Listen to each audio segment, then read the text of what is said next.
কিন্তু সেটা বলতে পারছে না।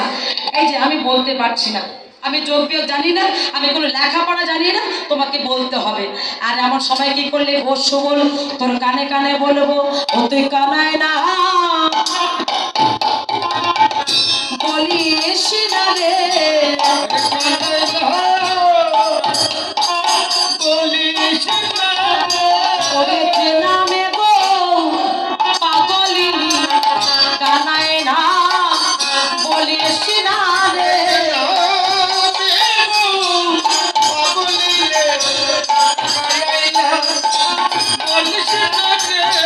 এটা ঠিক আছে মাসিমা, কথা দিলাম আমি ওই কানায় নাম বলবো না।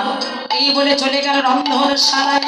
বলি আইসো রে সুবল পরাণেরই ভাই, এ কি অপরূপ দেখা।